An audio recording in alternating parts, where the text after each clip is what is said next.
Bueno, seguimos acá en el laboratorio. En producción, tenemos que nombrarlo, no nos queda otra, Silvano. Claudio Maracita, que es el que garantiza que los programas estén buenos, básicamente. Después nosotros solo hablamos boludeces. Hay mensajes de oyentes, bueno, algunos que nos saludan, que nos dicen buen día será para vos, ¿sabes? Otros que nos dicen, eh, buen día Cumpas, menos mal que está Silvano que comenzó pum para arriba, dice. Yo noto cierta ironía. Sí, No creo que lo pero diga. siempre recibimos todo con mucho respeto. Lo tuyo es fluctuante de todas formas. Lo mío es un pesimismo ya consuetudinario. No, no, no, lo mío es Pero fluctuante. lo tuyo es fluctuante. Sí, sí, sí. Eso es mejor. Guardo todavía cierta esperanza cristiana. Algunos días. Algunos días, sí. Algunos días. Otros días Sí, sí. ni, Ese es el sentido de ni trascendencia. el optimismo de la voluntad te queda. Otros días. No, no, no.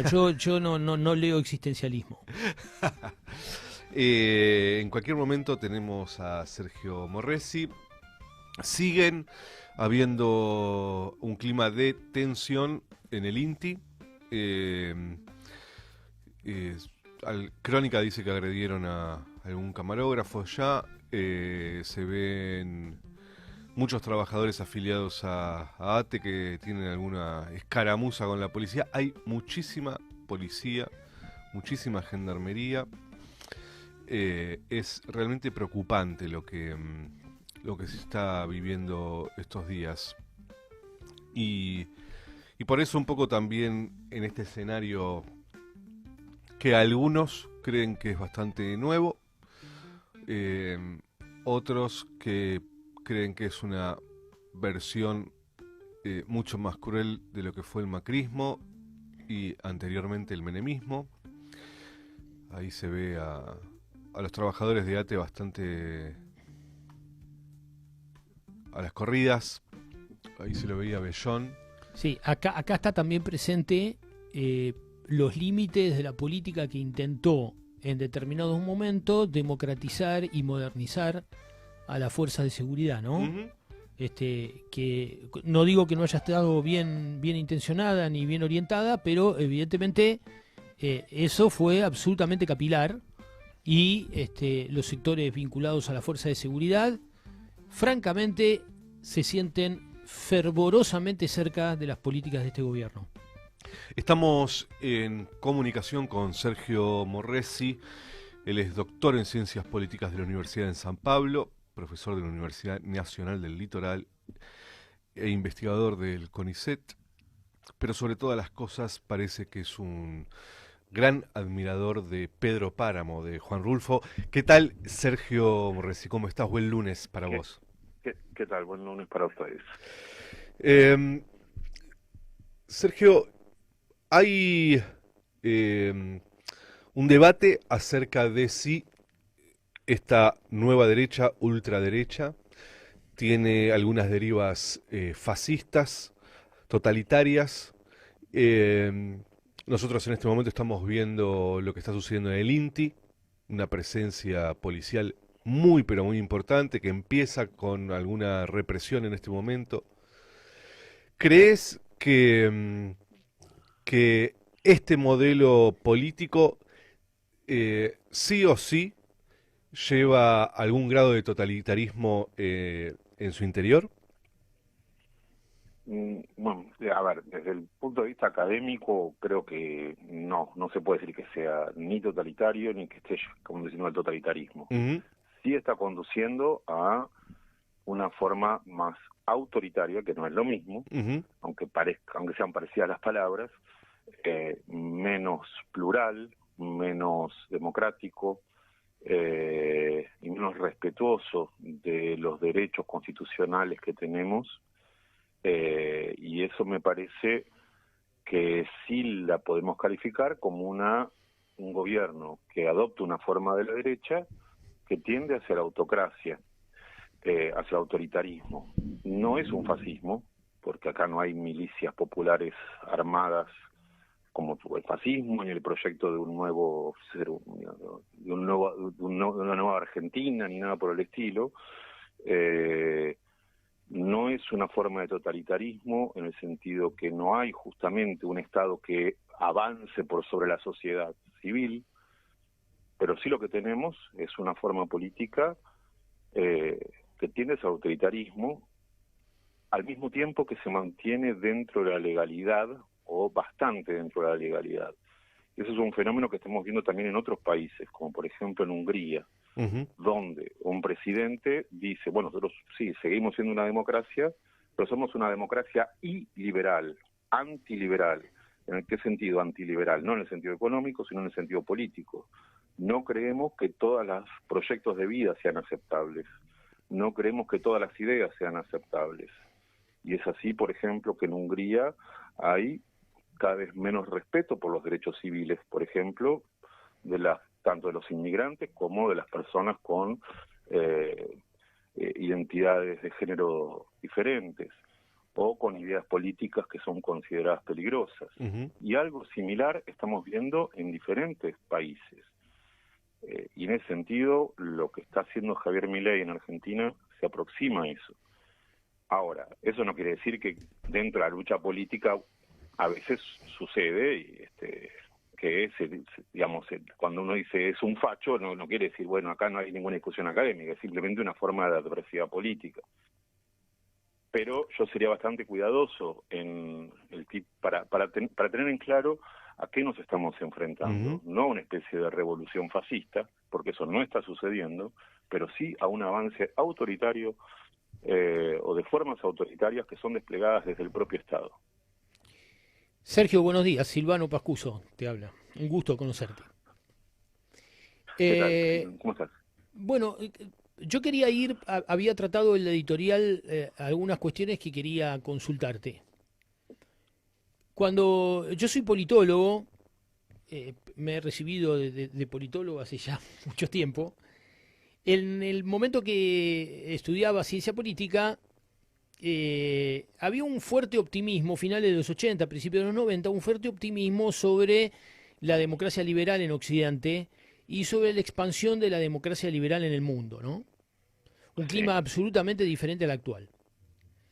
Pero quería preguntarte dos o tres cosas vinculadas con eso, para que lo discutamos aquí en el programa y podamos reflexionar con los oyentes. La primera cosa es el papel de los partidos políticos. A mí me da la sensación de que los partidos políticos, que en su momento habían sido vistos como un puntal de estas democracias liberales, como un elemento insustituible de las democracias liberales, hoy están sufriendo una crisis muy fuerte, tanto en sus estructuras de representación como en sus identidades. ¿Qué nos puedes decir con relación a esto? ¿Cómo ves vos el proceso en el mundo occidental en general y en América Latina en particular? A ver, la forma partido político tenía mucho sentido en un tipo de sociedad de masas que se parece cada vez menos a la que se ha desarrollado, yo te diría, en los últimos 50 años. Eso no quiere decir que los partidos políticos estén necesariamente condenados a desaparecer, pero sí necesariamente a cambiar, a sufrir una transformación, una metamorfosis. Y en ese punto representan como partidos algo muy distinto a lo que representaba antes. Si uno piensa en inicios del siglo pasado, incluso a mediados del siglo pasado, las personas nacían en familias que tenían alguna identidad partidaria y en general se relacionaban con personas que tenían esa misma identidad partidaria, leían un diario que tenía esa misma identidad partidaria y tenían consumos que tenían esa identidad partidaria, y en el trabajo se relacionaba con personas de más o menos esa identidad partidaria, o en todo caso de la identidad partidaria contraria, pero con un cierto, yo diría, reconocimiento mutuo. Hoy vivimos en sociedades que son bastante distintas. Primero porque ese mundo laboral y ese mundo social, e incluso el mundo familiar en el que eso estaba asentado, ha desaparecido, o está desapareciendo. Y está desapareciendo no estos últimos 3, 4 años, está desapareciendo hace décadas. Lo que sí sucede en estos últimos años es que eso empieza a plasmarse en política. Y efectivamente es muy difícil pensar cómo esa democracia liberal y de masas e inclusiva puede desarrollarse en las condiciones actuales. En ese sentido, efectivamente, hay algo muy problemático que va más allá de que haya triunfado una determinada fuerza política o haya determinado tipo de presidencia en un país. Porque se trata de, uno diría, primero de una lejanía de la representación de la democracia liberal. Y esto lo vemos en cada vez más países donde menos gente va a votar. En el nuestro también está sucediendo eso. No solamente hay menos sentimiento de los ciudadanos de estar representados por los políticos, sino también directamente una desafección, una apatía por lo que suceda, como si cada uno pudiera por sí mismo y solo por sí mismo, y esa sería la única manera de resolver los problemas. Entonces es yo diría, una descomposición de lo común, de lo compartido, y eso, insisto, tiene raíces mucho más profundas que hace un par de años ganó determinado partido. Ahí, en ese sentido, algo que nos está pasando hace mucho, y que sobre todo en el caso argentino se ve además agudizado, porque hace muchos años que no hay crecimiento económico. Hace muchos años que la movilidad social, no digo que no avanza nunca, pero avanza muy poco tiempo y luego vuelve a retroceder. Y eso genera una sociedad cada vez más alejada de ese sentido compartido. Y eso es muy, digamos, incluso si la libertad avanza, fuera derrotada en las próximas elecciones, ese cambio social va a demorar mucho en revertirse. Uh-huh. El otro punto que nos interesaba reflexionar contigo es el papel del Estado, ¿no? Yo, en relación a lo que decía antes, recuerdo que Guillermo O'Donnell, uno de los politólogos más importantes que ha tenido Sudamérica y probablemente el mundo, hablaba en la década del 90 de la democracia delegativa y en la importancia de tener un Estado eficiente y eficaz que administrara los intereses colectivos en el contexto de aquellos años, ¿no?, que era el auge del neoliberalismo.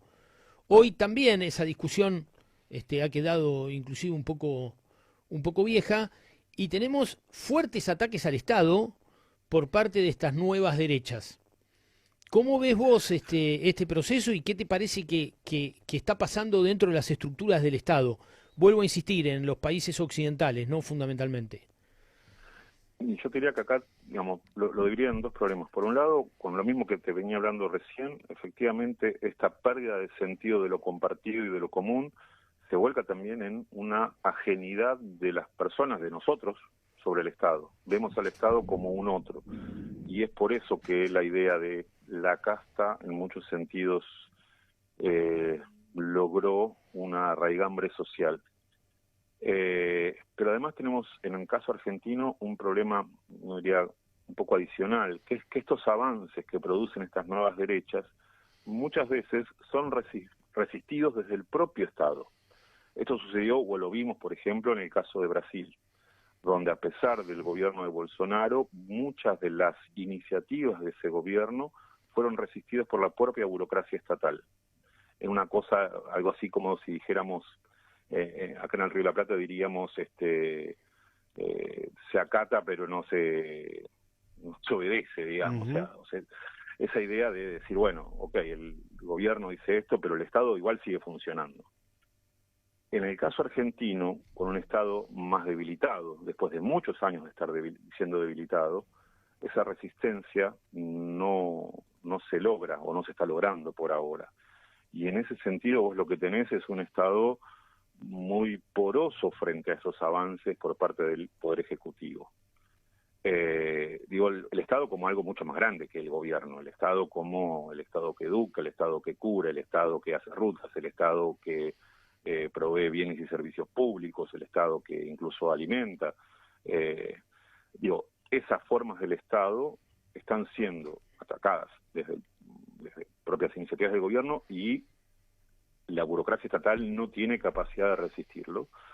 Y por otro lado, al mismo tiempo, hay una lejanía de importantes sectores de la sociedad con respecto al Estado. Uh-huh. Porque lo que percibieron fue que el Estado que desde los gobiernos anteriores, y acá meto tanto a, digo, no fue solamente los gobiernos, vamos a decir, nacionales y populares, incluso el gobierno de Mauricio Macri decía que iba a ser un Estado eficiente. La gobernadora en aquel momento, Vidal, decía que el Estado estaba en el barrio. O sea, había una valoración pública del Estado que no se cumplía en la práctica, y eso fue generando también en buena parte de la sociedad argentina una especie de relación cínica con el Estado. O sea, al Estado se le demanda, pero en principio no se le confía y no se espera que esté. Y eso lo vemos en diferentes sentidos, en la salud, en la educación, en el transporte público. Y esto es algo que, insisto, efectivamente sucede en muchos lugares del mundo, en donde gobiernan este tipo de derechas, pero que en algunos lugares, particularmente, es más acuciante la cuestión, porque efectivamente el Estado no es que era un Estado que funcionaba y al que de repente se ataque, sino que era un Estado que no venía funcionando, o al menos no venía funcionando de acuerdo con las expectativas de la propia ciudadanía. Y eso ha generado de parte de la propia ciudadanía una especie de lejanía del Estado y de relación hasta cínica, te diría, con el Estado. Lo vemos cuando alguien va a buscar un turno médico al hospital público y no lo obtiene, o lo obtiene para dentro de unos meses. Lo vemos cuando las familias, con razón o sin ella, no importa ahora, se quejan de la ausencia de maestros en las escuelas. Y esto en algunas provincias, no obviamente en todas, pero en algunas provincias ha sido muy acuciante como temática de discusión. Entonces, vos tenés, yo diría, un problema muy general, como vos dijiste, que está presente en muchos países, y al mismo tiempo tenés una situación muy particular en la Argentina, que hace este problema, uno diría, más grave.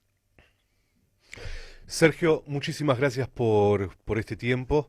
La idea del laboratorio de nuestro programa es indagar, debatir sobre esto que sucede en Argentina y en Occidente por lo menos, y te agradecemos mucho que nos hayas ayudado a reflexionar un poco más sobre estos tiempos tan raros que estamos viviendo. Bueno, muchas gracias a ustedes y siempre a disposición. Un abrazo muy grande. Abrazo enorme. Era